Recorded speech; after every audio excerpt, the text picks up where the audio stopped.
bismillah dikawitan ngadamel ieu siiran ngalap berkah ku jenengan Allah anu ngarahmatan sholawat sareng salamna mugi dilimpahkeunana ka Kanjeng lan sahabatna rawuh ka kula wargina wa ba'du tah ieu nazom pepeling ka sepuh anom mugi sing kafaham ku ati sarta ku cangkem dengan jeung baraya nu di kampung nu di kota anu miskin anu kaya dangukeun ieu carita eling-eling ihwan-ihwan urang sing waspada pisan kana perbawana zaman poma ulah rek nurutan sabab di zaman ayeuna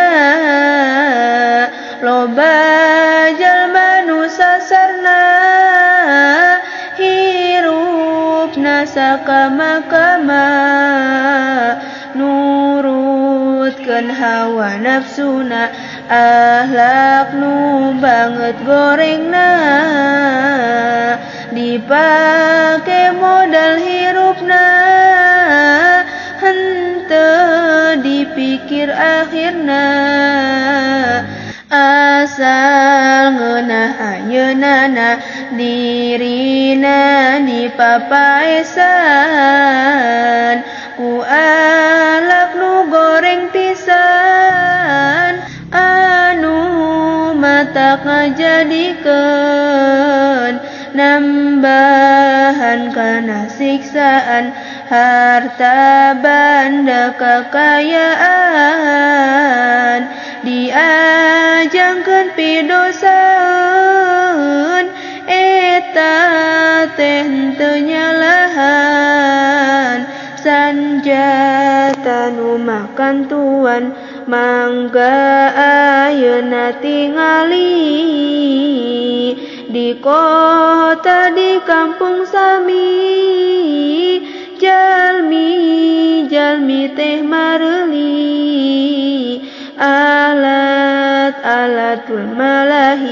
alatul malahi nyeta ayeuna mah rupa-rupa di kampung di kota loba dinu miskin dinu kaya baheula ukur radio ayeuna aya video kolot budak sok narempo kana siksaan mah poho tip mah komo deui geus banget loba nu bukti sabab nu kitu kabeuli ku manusa tukang kuli si horeng eta tipuan pamatung sakadang setan nu lantik teu kanyahoan ka manusa nyilakakeun nu matak he jalmi-jalmi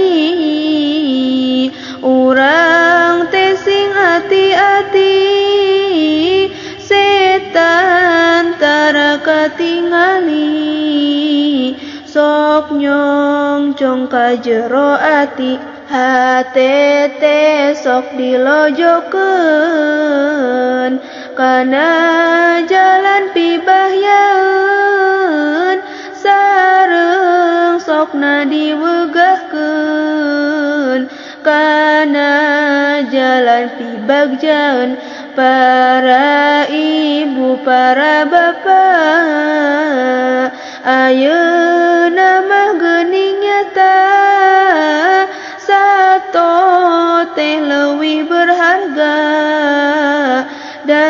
daripada tuang putra sabab ari tuang putra can balik geus liwat isya bapak tegaduh curiga ka anak keur diperkosa tapi ari kahayam mah teu kaop eueuh kasusah hatena sok banget riweuh boa hayam teh kucareuh hayam can balik geus asar kana hate asa bencar mata kriweuh salelembur sok nyarek batur sakasur hei saudara sakalian mangga geura tinggalian jalma jaman ieu pisan resepna teh keluyuran komo mun aya tongtonan sok dijieun kesempatan membuat happy-happyan lelaki dan perempuan hei dulur-dulur sadaya kedah apik ngurus putra mun gagabah ngurus putra tinang tu timbulna langsa sabab mun anak cilaka sepuh teh sok kababawa nu matak hei bapa-bapa anak urang pelihara anak jangan dibiarkan angguran mah papa tahan ku ilmu keagamaan besalamet teu nyalahan mun urang teu tiasa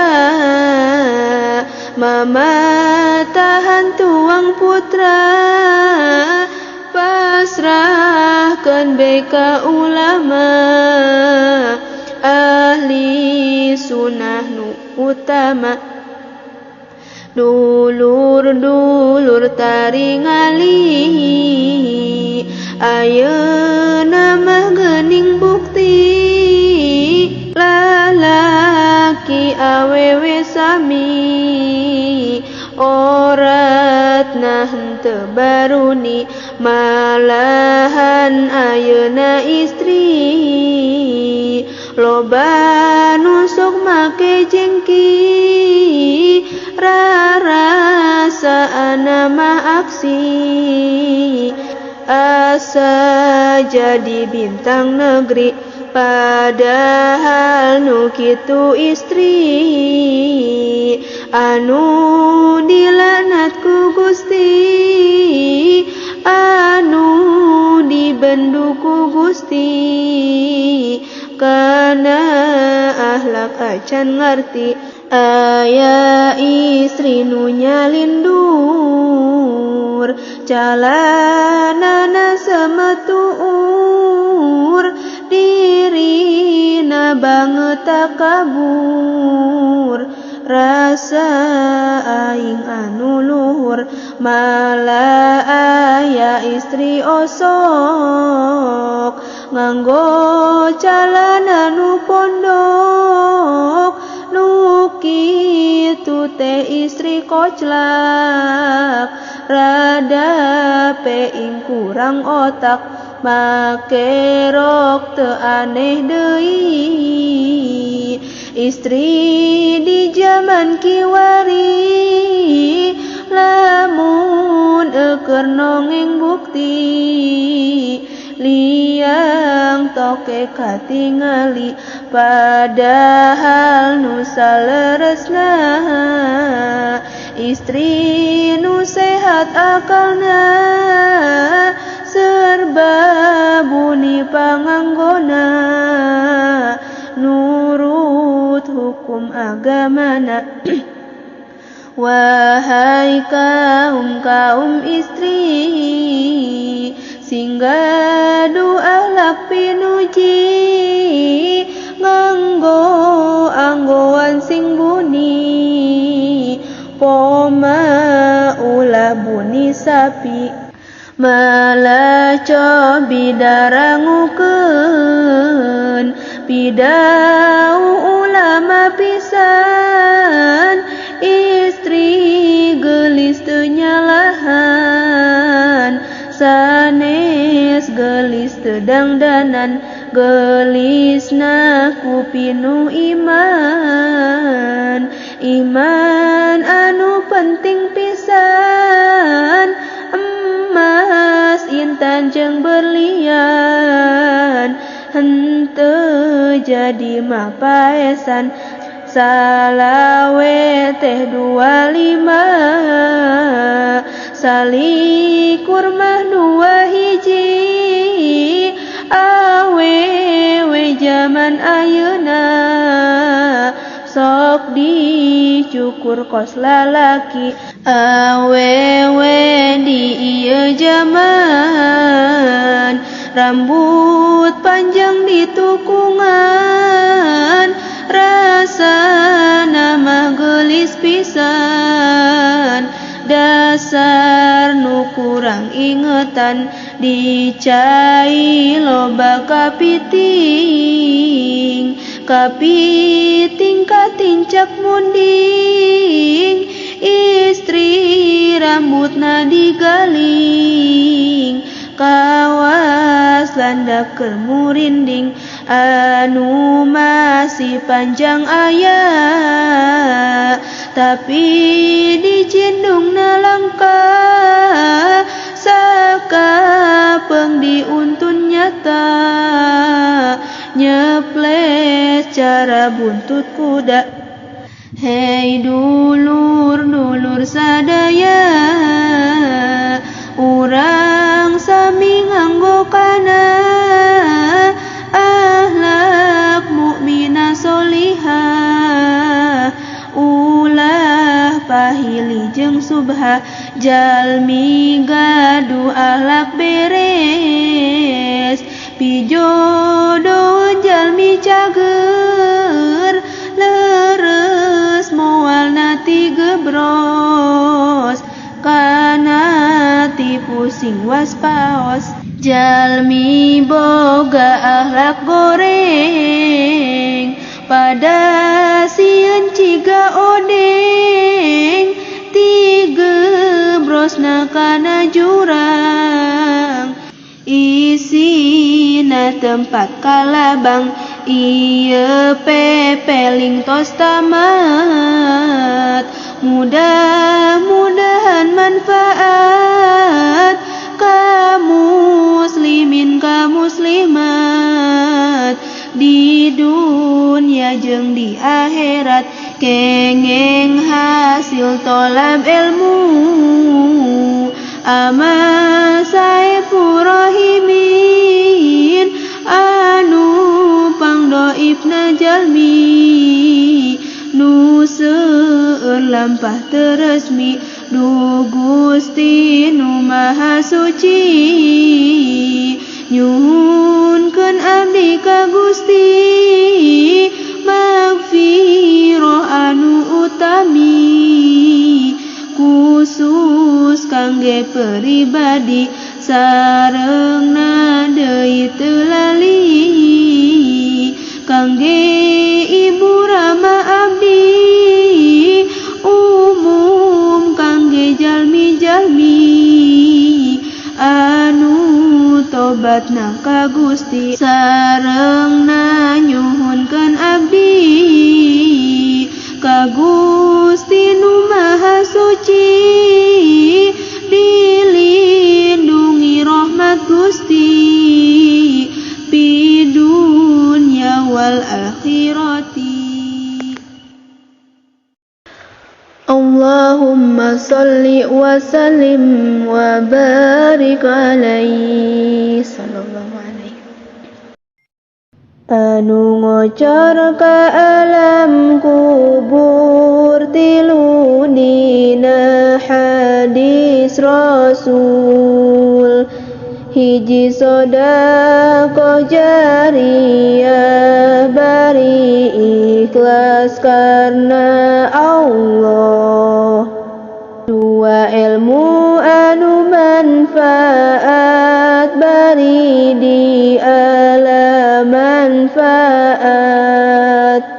tilu putra anu soleh ngaduakeun teu weleh-weleh dosa urang lamun ditimbang ibarat budah lautan ibarat gunung nu luhur sarta meuni ageng pisan peci sanes ciri santri sanes ciri bisa ngaji tapi peci ciri lalaki nu ngabakti ka Yang Widi jilbab sanes ciri santri sanes ciri bisa ngaji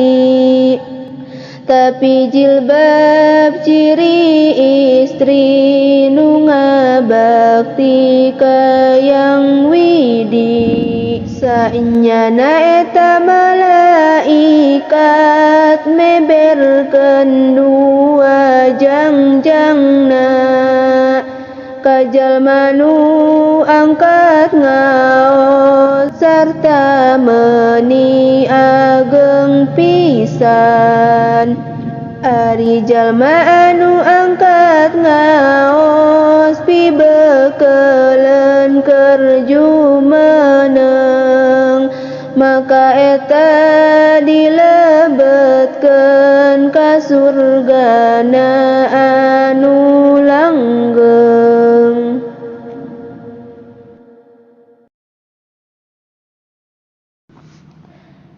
Ku bismillah dikawitan Allah anu sifat Rahman ieu nadom singkat pisan nasehat ka ikhwan hayu batur geura siap mumpung hirup ulah hilap lobakeun amal ibadah bekel jaga di akhirat maot teh geus nunggu datangna sawaktu-waktu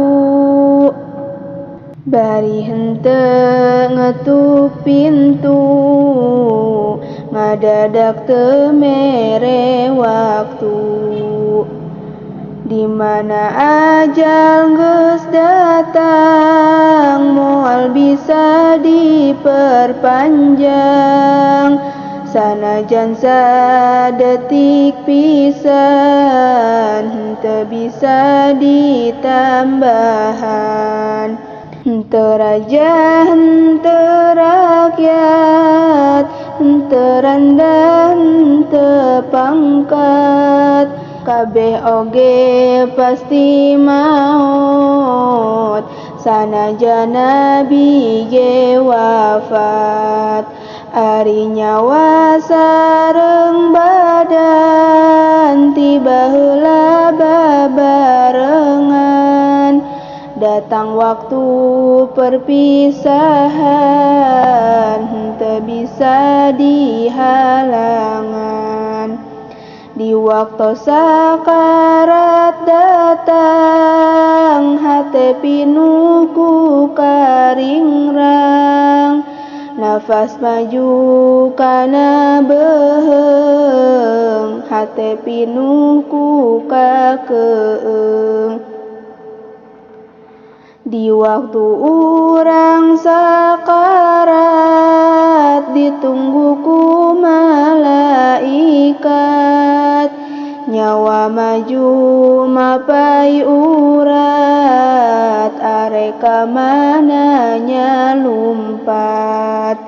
Nafas anu panganggesan kaluar ti badan urang, bari nanang karak bengkang, badan kari tinggal tulang.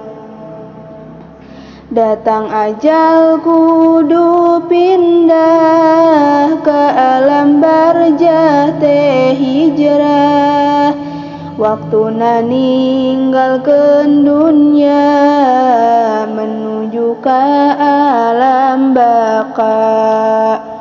Harta banda teu dibawa, duit dolar sawah lega, meunang ngumpulkeun baheula, bari meakeun tanaga. Usaha mati-matian, bari ngarempak larangan, harta jadi kasombongan, ngahina ka babaturan. Nepi ka poho salatna karna sibuk usahana, nepi ka poho jakatna bawaning ku sarakahna. Ibadah ka popohokeun teu inget ka kuburan, ibadah teu dilakonan mudag kana kadunyaan. Ari geus ngaler nyang hareup, di tengah imasi dakeup, ari geus baeud nang karak, anggaho tahan teu gerak. Akhirna datang pasaran, akhir tutumpakan urang, kendaraan Bani Insan menuju ka alam lian. Sawah lega mobil sedan, emas intan jeung berlian, sagala boehna pisan, ngan tinggal boehna pisan. Bermacam-macam pakaian, dibeli keur kakayaan, alat-alat kecantikan, menang meuli mamahalan. Di alam dunya tinggalin, teu kabawa ka kuburan, jadi milik ahli waris, si mayit bati ngaleheus.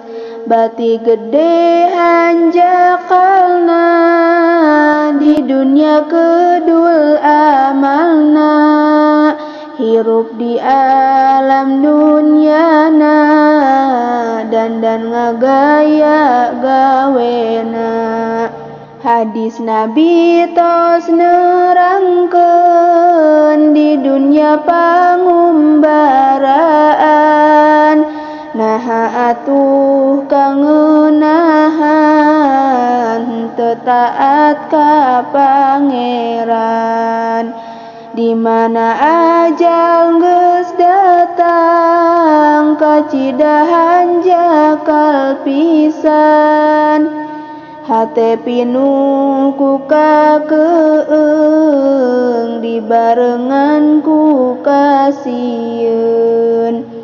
Dina poe panganggesan urang ti dunya pamitan, liang kubun geus nungguan jasad urang diasukeun. Beki deket-deket pisan kana liang sempit pisan, henteu aya nu nyaangan atuh puguh kapoekan. Poek rupek henteu geunah ngarumasna moal salah, biasa di kasur endah ayeuna kasurna taneuh. Babaturan jeung kenalan, sobat-sobat hande tolan, teu aya nu ngabaturan di kuburan teh sorangan. Mana harta banda urang nu diala peuting beurang, mana anu rek ngabela naha diantep kaula. Kacida teh hanjakalna henteu amal di dunyana, si horeng nu manfaatna loba amal ibadahna. Nurutkeun hawa nafsuna dugi ka akhir hayatna, kudu taat di dunyana ayeuna kari susahna. Bongan melit baretona ka ulama teu nurutna, bongan bareto teu salat ka ulama henteu taat. Ka ulama karasana maneh teu daek ngajina, ayeuna geura rasakeun azab kubur jeung siksaan. Kari jawab pertanyaan munkar nakir rek nyoalan, lamun teu bisa jawabna malaikat ngagebugna. Ku besi hurung panasna eta kitu siksaana, anging jalma nu amalna loba taat di dunyana, pasti senang di kuburna salamet di akhiratna. Caketan para ulama ulah jauh ti ulama, anu jauh ti ulama bakal poekeun hatena. Buru-buru geura tobat masing inget ka akhirat. Lobakeun ngaos sholawat kuat supaya menang syafaat. Dugi kadieuna sehat, mudah-mudahan manfaat. Ka ikhwan jeung ka sahabat, bekel jaga di akhirat. Sabab di poe kiamat moal aya nu syafaat. Angingna Nabi Muhammad anu ngabela ka umat, tapi Nabi henteu bisa engke di akhirat jaga. Ngabela ka umat manusia angin khatimul anbiya. Abda'u bismillahi wa rahmani wa birahimi da'imil ihsani.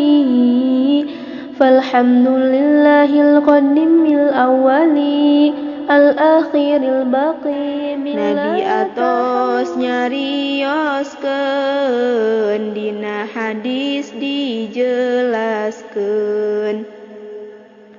Umat Islam akhir zaman kana salat naringgalkeun.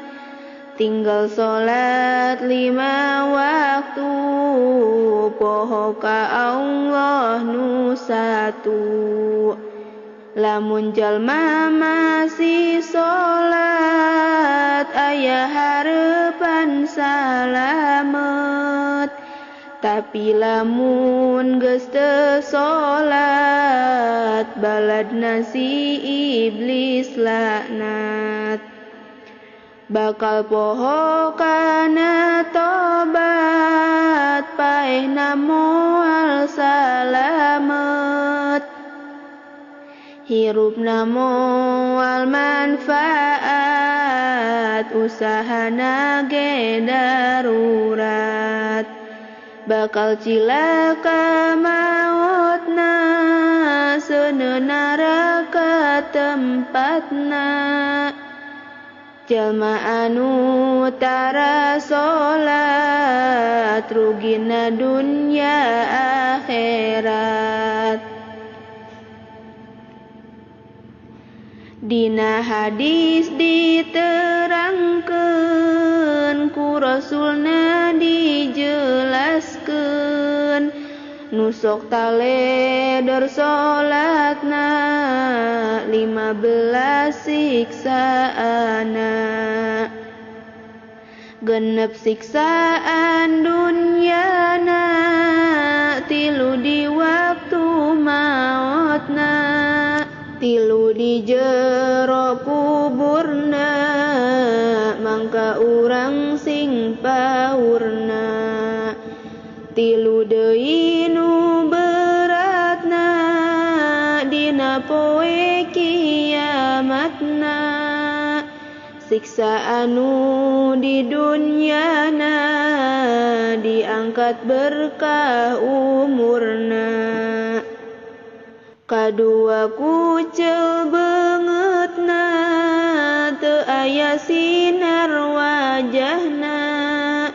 Katilu kabeh amalna, ditolak ku pangeranna. Kaopat teh duanana, teu pisan ditarimana. Kalimat teu kabagean, duana para solihin.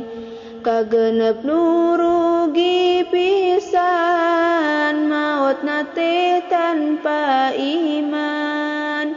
Siksaan waktu mautna, kacida pisan hinana. Kacida pisan laparna, kacida pisan hausna. Sanajan salaut nginumna, moal leungit halahabna. Siksaan jero kuburna digencet liang lahatna. Kutarik gencetanana nepi ka potong tulangna. Dihuru kuburanana ku seuneu banget panasna. Dipanggang dina ruhakna ti beurang jeung ti peutingna. Allah ngirim ka kuburna oray nu banget gedena. Sujaul Aqra ngaranna macokan kana badana. Terus teu aya eureuna dugi poe kiamatna. Siksaan poe kiamatna malaikat nu beungisna. Mawa rante besi baja panjang 70 hasta. Dikalungkeun ka pundakna diasupkeun ka sungutna. Ditobloskeun ka duburna atuh kacida nyerina. Eta kitu siksaana jalma taledor salatna. Jibril turun ka rasulna nyandak wahyu ka nabina. Ya Muhammad perhatikeun wahyu ti Allah regepkeun. Allah moal narimana ti jalma tara salatna. Puasana sodaqohna teu ditampa sadayana. Kitu deui jeung hajina wala amalna jakatna. Sagala rupa amalna Allah moal narimana. Jalma nu tariku salat dilaknat ku kitab opat.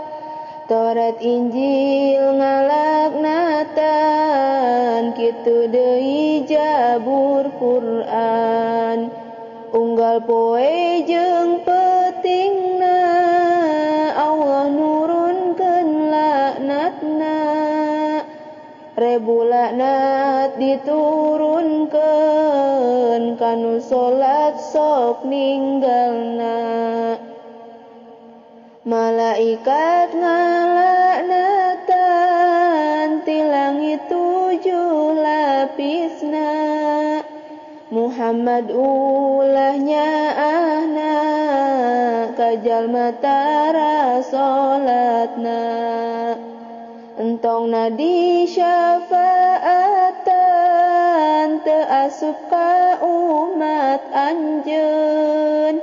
Jalma nu tinggal salatna di mana geuring payahna. Ku anjeun tong dilayatna sabab deukeut jeung iblisna. Ulah nganter janajahna bisi ka bawa laknatna. Ulah salam ka manehna ulah dibere daharna. Ulah dibere nginumna ulah sobat jeung manehna. Ulah kumpul jeung manehna bisi ka bawa azabna. Jalma nu tara salatna cahaya agamana, jauh ti rahmat Allahna, jauh hampura Allahna, di akhirat digolongna kagolongan munafikna, digandakeun siksaana dua kalieun nyerina, engkin poe kiamatna dibangkolkeun teh leungeuna, ditalikeun ka pundakna malaikat ngagebukna, dibuka lawang sakorna diasupkeun narakana, dina naraka barengna jeung Qarun Haman rejeungna, jalma nu tara salatna milu ngalaknat sanguna, kadaharan ngaduakeun supaya dilaknatan, maneh teh musuhna Allah bongan maneh tara salat.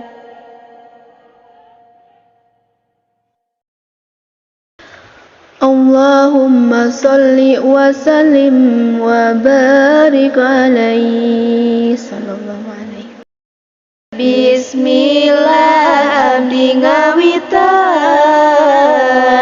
Allah anu sifat rahman, rahmat salam ka junjungan Muhammad Rasul pilihan, waktos Nabi diisrokeun, neraka ditinggalikeun, ninggal seueur pisan istri nu disiksa rupi-rupi, ari anu kahijina nu digantung teh rambutna, bongan di alam dunyana, teu bisa nutup auratna, ari anu kaduana digantung sareng letahna, nganyerikeun salakina, omong sareng ucapna, ari anu katiluna diikat payudarana, bongan nyusulain anakna, teu saizin salakina, ari anu kaopatna diikat dua sukuna, bongan kaluar imahna, teu saizin salakina, ari anu kalimana ngadahar awak manehna, bongan waktu baheulana, waktu di alam dunyana, ngagelis awak manehna, ditempo lain murimna, sabab sok ngomongkeun batur, ngomong ai batur, ari anu kagenepna, motongan awak manehna, tina gunting narakana, anu cida panasna karena dosa manehnana masyhur di alam dunyana terkenal ku jalma-jalma bari jeung dipuja-puja ari anu katujuna diikat dua sukuna sareng kadua leungeunna dugi ka ubun-ubuna terus dibelit orayna sareng ku kalajengkingna eta kitu siksaana ka istri tara salatna oge tara puasana tara mandi jinabahna oge teu daek wuduna waktu di alam dunyana ari anu kadalapan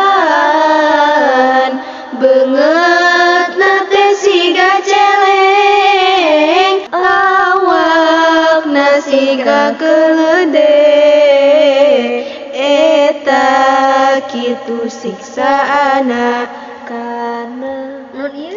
karena di alam dunyana tukang ngadu-ngadu domba ku omongan jeung sikapna oge resep ngabohongna tina sadaya ucapan bari jeung teu dipikirna eta teh gede dosana kadung teh di akhirat hari anu kasalapan beungeutna teh siga anjing tukang fitnah tukang ngambek kanu jadi salakina padahal eta dosana kacida pisan gedena maka urang sing paurna kana siksa pangerana ari anu kasapuluh beungeutna teh siga gogong seuneu asupna biwirna kaluar tina duburna eta kitu siksaana kanu sok ngungkit-ngungkitna pamer ti salakina teu pisan ditarimana dengki sareng iri hate teu taat ka salakina eta kitu di dunyana make urang sing sieuna tah kitu teh siksaana istri nu loba dosana bongan waktu keur hirupna teu taat ka pangerana.